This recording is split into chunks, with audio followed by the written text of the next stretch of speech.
Hey y'all, welcome back to the Quietest Kept podcast. I am Shawnti Refuge.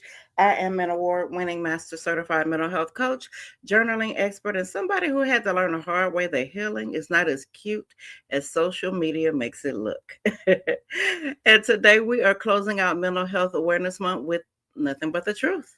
Not the aesthetic version of healing that y'all see when y'all scrolling, not the candlelit bubble bath version, not the soft life quotes with no real work behind them, because you do understand that in order to have a soft life, you have to do the work in order to get one, right? So, what I'm talking about is the ugly part, the uncomfortable part, the part where you have to face yourself, because healing ain't pretty, but staying stuck, that will destroy your life if you let it. So, we're going to start here. That people love the idea of healing until it's time to change. A lot of people love the language of healing. They'll repost affirmations, they'll buy journals, they'll talk about boundaries, they'll say they're protecting their peace. But the moment healing requires accountability, the moment healing asks that you break a toxic pattern, the moment healing costs you comfort, that's when people love to disappear. They get ghosts, because healing sounds good until it starts confronting a version of you that survival had created. Survival mode kept you alive, but it's not supposed to keep running your life. Now, let's be fair. Survival mode did create a purpose. It protected you when you were overwhelmed, feeling unheard or unsafe or unsupported.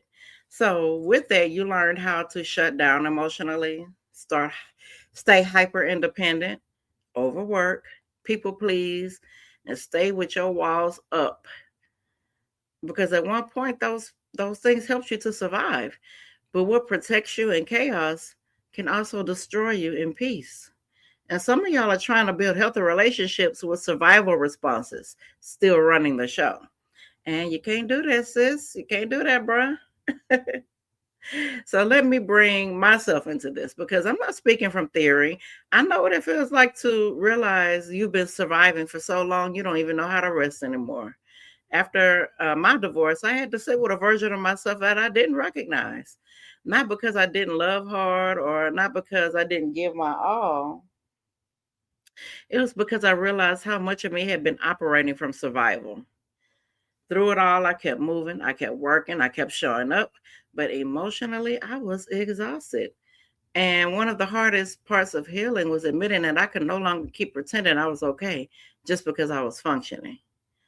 And that was the realization that broke me wide open, because honestly, I needed to break open, because some versions of us have to fall apart so we can finally stop performing strength and start telling the truth. And who would I be if I'm on here telling y'all to do these things and I wasn't doing them? So, yes, I have done them too. I've been there, done that. So, I want you to understand that healing requires grief. And a lot of people don't tell you that. Healing comes with grief, because you're grieving relationships, old versions of yourself, the time you lost, the love you thought was real, the person you could have been if you had healed sooner. And grief doesn't always look like crying. Sometimes it looks like feeling numb, feeling angry, feeling disconnected, or feeling tired all the time. Healing will force you to mourn things you never thought you'd had to let go of. I'm going to say that again, because that is so, so true. Healing will force you to mourn things you never thought you had to let go of. And guess what? Accountability is part of healing too. So let's go deeper, because healing is not just about what happened to you, it's about what happened through you. Hmm.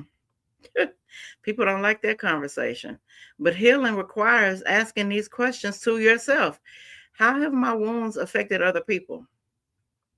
What patterns have I repeated? What behaviors did I normalize because I was hurting? And please understand that accountability is not shame, it's awareness. You cannot heal while refusing to look honestly at yourself. And if you plan on healing without taking a look inside at yourself, you're wasting your time. You can't heal in the same environment that requires you to shrink. I'm going to say that again. You cannot heal in the same environment that requires you to shrink. Some of y'all are trying to heal in spaces that only love the survival version of you. The overgiver, the fixer, the silent sufferer, the strong one. I've been talking about the strong one heavy this year. But healing changes you. And everybody won't be comfortable with the healed version of you. I tell my clients this all the time, because the healed version of you says no and leaves it at no. The healed version sets boundaries. Stop over explaining. And people who benefited from your brokenness, they usually don't celebrate your healing. They get mad when you start saying no and setting boundaries and stop over explaining yourself. Oh, baby, that's one way to piss somebody off who was using you. Start telling them no. And watch and see what happens. What healing actually looks like, since some of y'all got it twisted by, scrolling on social media. I'm going to tell you the truth about what healing looks like. Healing looks like you crying in your car. You going to coaching or therapy or both. You journaling through hard truths. Sitting alone instead of chasing unhealthy connection. Oh, that's a very hard part. That is one of the hardest parts of healing, sitting alone. And choosing yourself when it feels unfamiliar. Breaking cycles that your family normalized. You know what I'm talking about? So healing is not glamorous, y'all. It is not by any means. But guess what it is? It is freeing. With a capital F, capital R, capital E, capital E. Freeing. It is so freeing. Give it a try. And you can start with these journal prompts. We're going to close this month honestly. Number 1, what survival habits am I still carrying that no longer serve me? What truth about myself have I been avoiding? What part of my healing journey feels the hardest right now?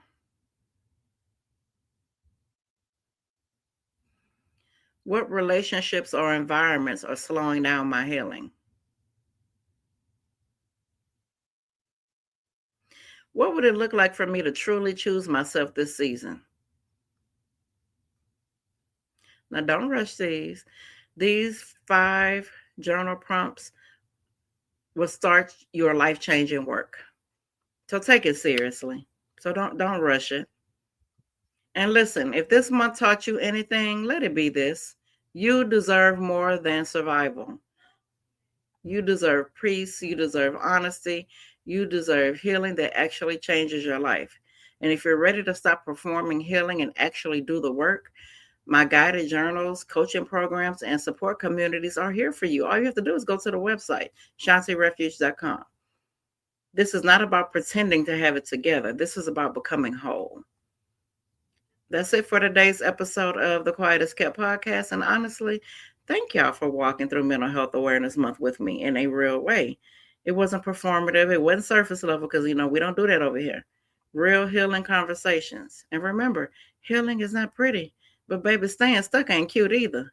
I will see y'all next episode.